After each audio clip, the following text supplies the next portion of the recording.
gosh, thanks. I'm really excited. I love crabs because I grew up as the oldest of 8 children. So this is like family dinner for me. This is great.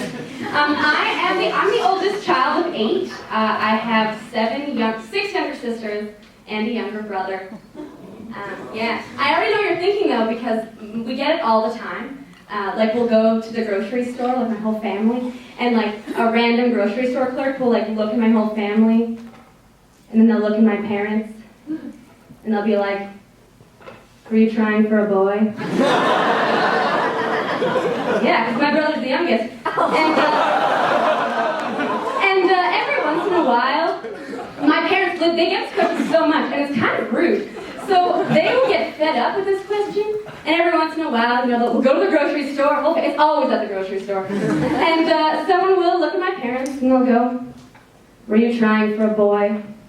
And they'll go, "No, we just like to have sex."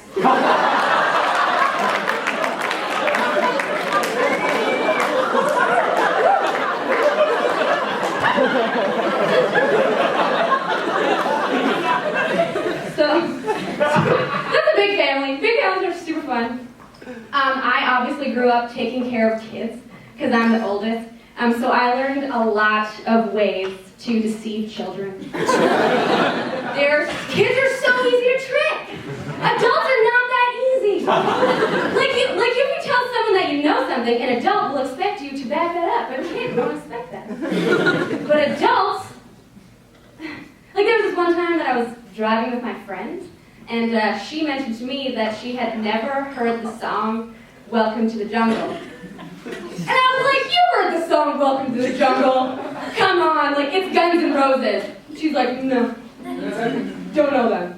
I was like, "You know Guns N' Roses, like you've heard like "Sweet Child of Mine." She's like, I'm like, "Come on, like Sweet Child of Mine."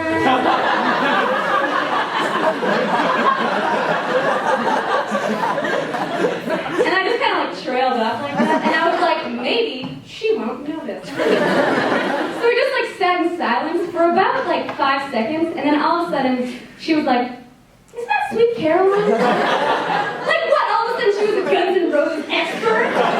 No. Going to the doctor really freaks me out. Yeah, that was my transition for that one. I have better ones coming up, guys, don't worry. But going to the doctor really freaks me out. And so I usually put it off until I have 2 things wrong with me. That's like a rule that I made up. I'll wait till I have 2 things wrong with me. And it's not even the doctor that freaks me out so much as it is the receptionist. Like I went to the doctor a couple weeks ago and I had to call to make an appointment. And the receptionist was asking me some questions and she's like, "No, what is the appointment for?" Pretty standard question. And I was like telling her, I was like, "I have this ear infection that I was gonna go for, but then like it's lasted a whole month now, so I'm like better go and check it out." And basically what happens is like I go to sleep and I wake up and then it's all plugged and I like shift it and it goes away, but then like if I knock my ear again, it'll go back and it's just getting really annoying. And then the second thing, 2 things. The second thing is that like I just started the pill prescription again last month and it's making me kind of depressed. Like I've been on this one before and it was fine, but like I just, it's not like super depressed, just like mildly depressed, but not like it happens usually, And then after I was done, the receptionist was like, "Okay, so ear infection and pill prescription. See you tomorrow." That is awkward. Last year, I went to the doctor for a pap test. And for those of you who don't know, a pap test is when the doctor checks that everything is A-okay in your vagina. And yes, I said vagina. I'm going to use the correct terminology. I'm not going to beat around the bush.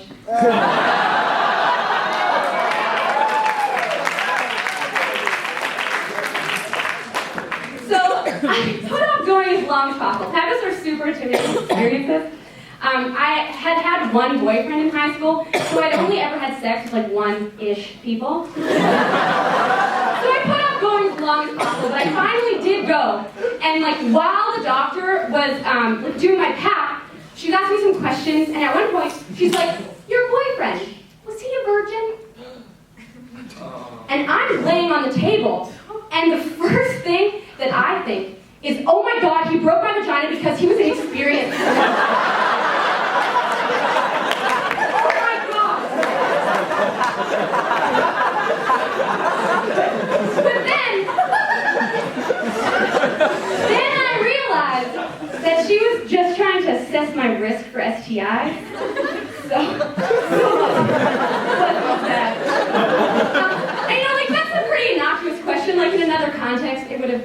been fine, but like context really impacts meaning.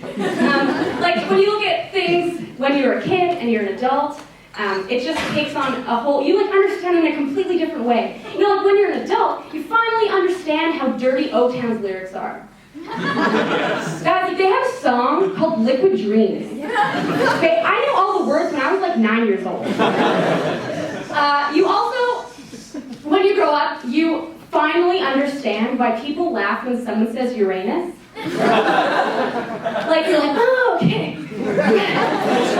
So, I grew up Catholic, so that's why I'm so shocked, you know? I grew up Catholic, and I recently found a journal from when I was in 2nd grade, and I went to Catholic school. So one of these journal entries was about First Holy Communion, which is when you first accept Jesus in like his blood and body and blood in the form of like the wafer and the wine. So I found a journal entry, and I wrote about First Holy Communion. At the bottom of the entry, the teacher had written a comment, and this is exactly how she worded it. Are you going to receive Jesus in your hand or mouth?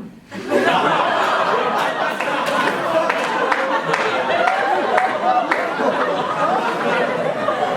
don't know, I was thinking about my chest. I hear that.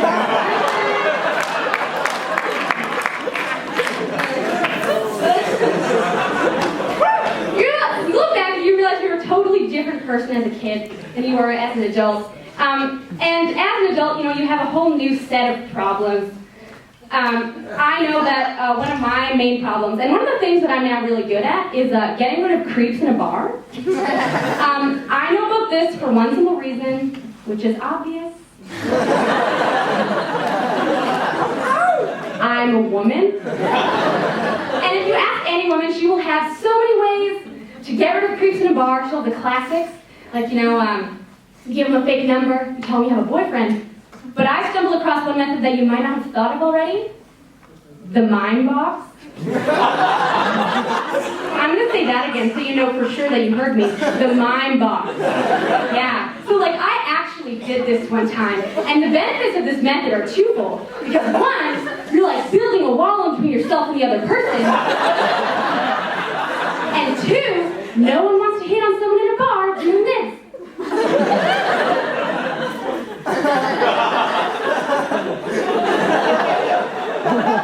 So I did this one time. Some guy like walked up to me in a bar and he had some like smooth line like, "Hey, you're hot." And I just started building walls around myself. Right? So and then he was like, I couldn't actually hear him. I was in a box.